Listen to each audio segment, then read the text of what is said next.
आज हम प्राचीन भारत के सामाजिक आदर्श, इसके अंतर्गत विवाह और विवाह की 8 प्रणालियां के बारे में विस्तार से समझेंगे।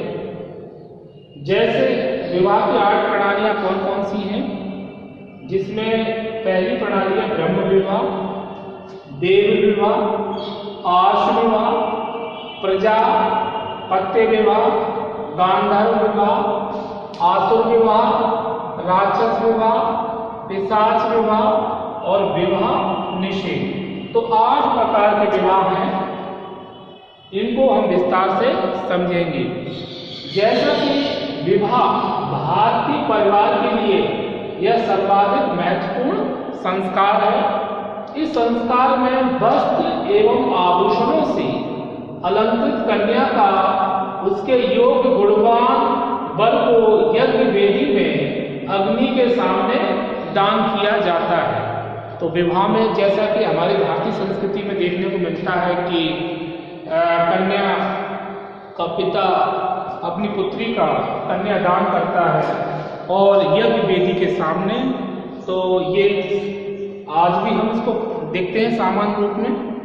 लेकिन विवाह की वो कौन सी प्रणालियां हैं जो 8 जो अलग अलग जिनकी पद्धति से विवाह संपन्न होते हैं, तो उसमें पहला जो प्रकार है, वैदिक काल से लेकर सूत्र काल तक भारत में 8 प्रकार की विवाह प्रणालियां विकसित हो चुकी थी, जो अष्ट प्रणाली के अंतर्गत श्रृंखलाबद्ध कर दी गई। मतलब 8 प्रकार की विवाह प्रणालियां प्रचलित थी। ब्रह्म विवाह, इस विवाह प्रणाली के अंतर्गत कन्या का विवाह का उत्तरदायित्व उसके पिता अथवा अभिभावक पर था। वह अपनी कन्या के लिए सुयोग वर की तलाश करके विधि पूर्वक कन्या का दान उस सुयोग्य वर को करता है। समस्त विवाह प्रणाली में यह विवाह प्रणाली श्रेष्ठ थी। तो इसमें क्या है, ब्रह्म विवाह में क्या है कि इस विवाह में जो कन्या का भी विवाह होना है, उसका पिता एक योग्य वर की तलाश करके उसके साथ उसका विवाह कर देता है। और ब्रह्म विवाह जो है वो विवाह की प्रणालियों में सर्वश्रेष्ठ मानी गई है। इसके बाद है देव विवाह। कभी कभी यज्ञ कराने वाले पुरोहित के गुणों व योग्यता से प्रभावित होकर यजमान उसके साथ कन्या का विवाह कर देता था। विवाह की इस प्रणाली को देव विवाह की संज्ञा दी गई है। आगे चलकर जब देव विवाह समाप्त हो गए, तब इस प्रकार के विवाह का भी अंत हो गया। ठीक है, तो देव विवाह कभी कभी यज्ञ कराने वाले पुरोहितों के गुणों व योग्यता से प्रभावित होकर यजमान उसके साथ कन्या का विवाह कर देता था। विवाह की इस प्रणाली को देव विवाह की संज्ञा भी दी गई है। लेकिन ये विवाह आगे चलकर समाप्त हो गए और इस प्रकार के विवाह का अंत देखने को मिलता है। आर्ष विवाह। अब आर्ष विवाह की एक प्रणाली, ये एक विवाह की प्रणाली है। इस विवाह प्रणाली में कन्या का पिता वर पक्ष से एक गाय, क्या वर पक्ष से एक गाय और एक बैल लेकर अपनी कन्या का विवाह करता था। मतलब वर पक्ष से एक गाय और एक बैल लेकर अपनी कन्या का विवाह इसमें पिता करता था। इस प्रकार प्राप्त गाय बैल का प्रयोग याज्ञिक कर्मों में किया जाता था। इसी से इसका नाम आर्ष पड़ा। क्या नाम पड़ा? इसी से इसका नाम आर्ष पड़ा। तो आर्ष विवाह तीसरा प्रकार की प्रणाली है, आर्ष विवाह। इसके बाद नंबर 4 प्रजापत्य विवाह। यह विवाह प्रणाली ब्रह्म विवाह के अनुरूप थी। क्या थी? यह विवाह प्रणाली ब्रह्म विवाह के अनुरूप थी, केवल नाम का अंतर है। तो ये जो ब्रह्म विवाह है और प्रजापत्य विवाह में कुछ समानताएं हैं। केवल इसमें कन्या का पिता वर की पूजा करके विधि पूर्वक कन्या का दान करता है, और यही हमें ब्रह्म विवाह में भी देखने को मिलता है। कि इसमें भी कन्या का दान किया जाता है योग वर का चुनाव करके, और इसमें भी वर की पूजा करके विधि पूर्वक कन्या का दान किया जाता है। और दोनों को गृहस्थ जीवन बिताने का उपदेश देते हुए कहता है तुम दोनों मतलब पिता क्या कहता है कि तुम दोनों पति पत्नी साथ रहकर धर्म का पालन करो। तो प्रजा पति विवाह और सेम कंडीशन ब्रह्म विवाह में भी देखने को मिलती है। इसके बाद आता है नंबर 5 दान धर्म विवाह। ग्राम धर्म विवाह को प्रेम विवाह भी कहते हैं। इस विवाह में क्या है कि जो लड़का लड़की है वो विवाह से पूर्व ही आपस मतलब प्रेम होने के कारण वो विवाह कर लेते हैं और एक दूसरे को पति पत्नी मान लेते हैं, स्वीकार कर लेते हैं। तो आज के युग में हम इसको प्रेम विवाह या प्रणय विवाह, उसको 2 नामों से जानते हैं, प्रेम विवाह या प्रणय विवाह कह सकते हैं। इस प्रकार के विवाह में विवाह से पूर्व लड़के लड़की में प्रेम हो जाता है और वे एक दूसरे को पति पत्नी स्वीकार कर लेते हैं। क्या कर लेते हैं? पति पत्नी स्वीकार कर लेते हैं।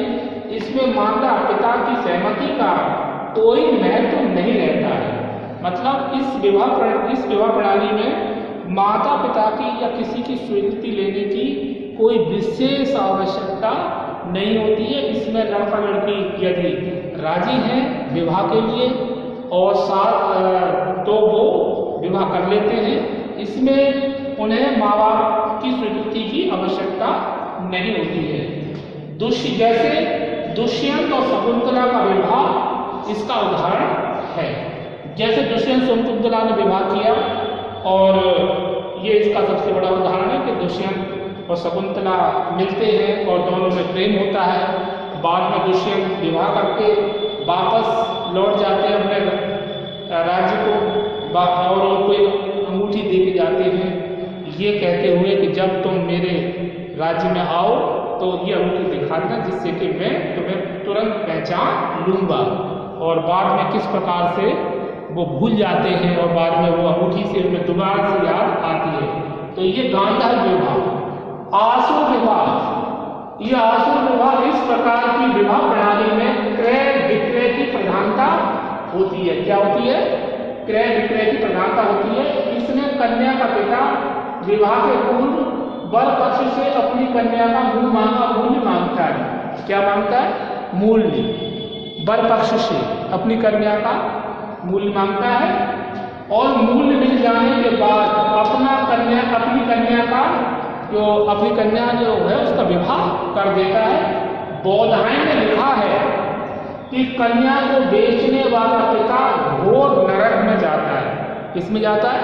नरक में। तो आसुर विवाह एक अच्छी प्रणाली नहीं मानी जा सकती है क्योंकि इसमें कन्या का पिता एक तो कन्या की बदले धन मांग रहा है और ये जब उसको धन मिल जाता है तो वो कन्या विवाह कर देता है, जिसको बौधायन अच्छा नहीं मानते हैं। बौधायन का कहना है कि इस प्रकार का जो विवाह है या पिता है वो नरक में जाता है। इसके बाद राक्षस विवाह। कन्या की इच्छा या इच्छा के विरुद्ध कन्या के पिता तथा संबंधियों को पराजित कर या मारकर कन्या का अपहरण करके उसके साथ विवाह करना, मतलब राक्षस विवाह जैसे कि नाम से प्रतीत होता है। राक्षस विवाह यानी ऐसा विवाह जो विवाह कर रहा है जो पुरुष वो किस प्रवृत्ति का होगा? राक्षस प्रवृत्ति का। मतलब किसी भी तरीके से एम के प्रकार वो कन्या का अपमान करेगा या उसके साथ जबरदस्ती विवाह करेगा, तो ये अच्छी श्रेणी में नहीं आता है।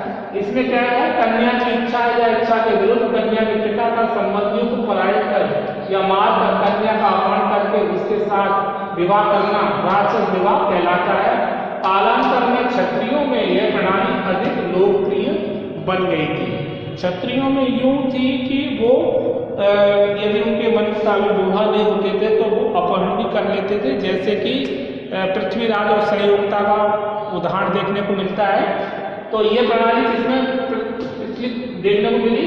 क्षत्रियों में भी, परंतु सूत्रकारों ने इस विवाह प्रणाली का घोर विरोध किया।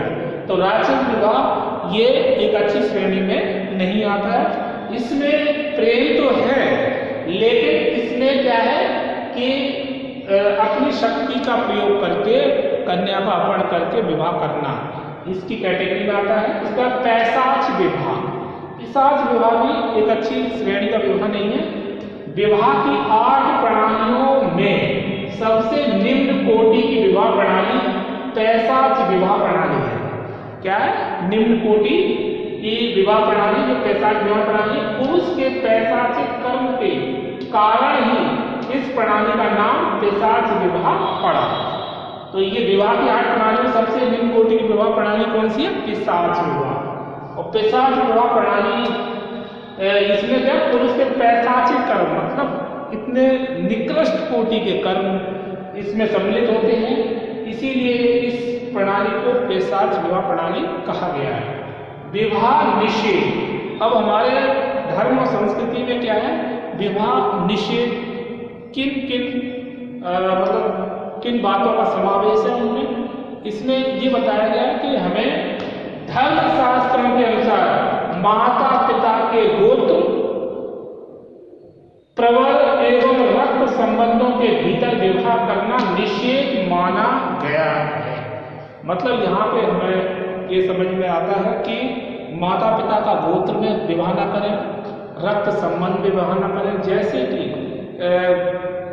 माता जिस गोत्र की है या पिता जिस गोत्र के हैं उस गोत्री कन्या से विवाह न करें, या उनका रक्त संबंध है उसमें विवाह न करें। ये एक तरह से हमारे धर्म शास्त्रों के अनुसार अस्वीकार है, निषेध है। तो ये इस प्रकार की विवाह व्यवस्था जो है वो निषेध मानी गई है। और सामान्यतः विवाह की कुछ निश्चित पीढ़ियों तक माता पिता के रक्त संबंध को टालकर करने की मान्यता प्रचलित है। तो ये हमारी संस्कृति में देखने को मिलता है कि ज़्यादातर लोग अपने माता पिता का गोत्र बचा कर ही विवाह करते हैं। और ये भी प्रयास किया जाता है कि जैसे चाचा ताऊ, बुआ फूफा या ऐसे अपने रक्त संबंध जहाँ से बनता है या जहाँ यदि निकटतम कोई हमारा परिवार का ही है तो हम उसमें विवाह नहीं कर सकते। ये हमारी संस्कृति के विरुद्ध है और इसीलिए इसको विवाह निषेध के अंतर्गत रखा गया है। तो आज हमने देखा विवाह और उसकी प्रणालियों के बारे में। तो विवाह जो है वो एक भारतीय परंपरा के लिए सर्वाधिक महत्वपूर्ण संस्कार है। विवाह की 8 प्रणालियाँ जो अष्ट प्रणाली के नाम से भी जानी जाती हैं, जिसमें ब्रह्म विवाह, इस प्रणाली में कन्या का विवाह का उत्तरदायित्व उसके पिता अथवा अभिभावक पर होता है और वह योग्य वर की तलाश करके अपनी कन्या का दान करता है। देव विवाह में कभी कभी यज्ञ कराने वाले पुरोहितों के गुणों व योग्यता से प्रभावित होकर यजमान उसके साथ कन्या का विवाह कर देते थे, लेकिन ये बाद में ये देव विवाह समाप्त हो गए। इसके बाद आर्ष विवाह, इसमें एक गाय और एक बैल लेकर कन्या का पिता अपनी कन्या का विवाह वर के साथ कर देता है। और इसीलिए इस प्रकार प्राप्त गाय बैल का प्रयोग याज्ञिक यज्ञ कार्यक्रम में किया जाता था, इसी से इसका नाम आर्ष पड़ा। प्रजापत्य विवाह, यह विवाह प्रणाली ब्रह्म विवाह के अनुरूप थी, केवल नाम का अंतर है। इसमें कन्या का पिता वर की पूजा करके विधि पूर्वक कन्या का दान करता है और दोनों को गृहस्थ जीवन बिताने का उपदेश देते हुए कहता है कि तुम दोनों पति पत्नी साथ रहकर धर्म का पालन करो। गांधर्व विवाह, ये गांधर्व विवाह प्रेम विवाह या इसको प्रणय विवाह भी कहते हैं, जिसमें लड़का लड़की विवाह से पूर्व भी एक दूसरे से प्रेम करते हुए पति पत्नी आप मानने लगते हैं। इसके बाद है आसुर विवाह। इस प्रकार की विवाह प्रणाली क्रय विक्रय की प्रधानता रहती है, जिसमें कन्या पक्ष का जो कन्या पक्ष का जो उसका पिता, कन्या का पिता वर से मुंह मांगी कीमत लेकर अपनी कन्या का विवाह कर देता है। बौधायन ने इसको क्या माना है कि इस प्रकार का जो विवाह पिता करता है वो घोर नरक में जाता है। राक्षस विवाह, इसमें कन्या की इच्छा के विरुद्ध विवाह होता है और इस प्रकार की प्रणाली क्षत्रियों में भी देखने को मिलती है। इस प्रणाली का घोर विरोध किया गया है। पैशाच विवाह, ये विवाह की 8 प्रणाली में सबसे निम्न कोटि की विवाह प्रणाली मानी गई है। और विवाह निषेध धर्मशास्त्रों के अनुसार विवाह अपने माता पिता के गोत्र एवं रक्त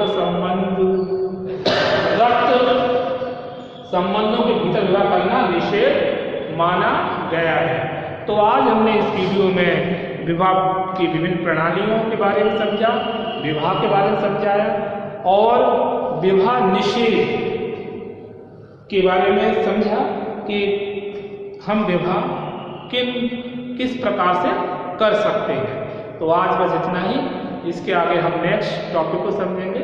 ओके।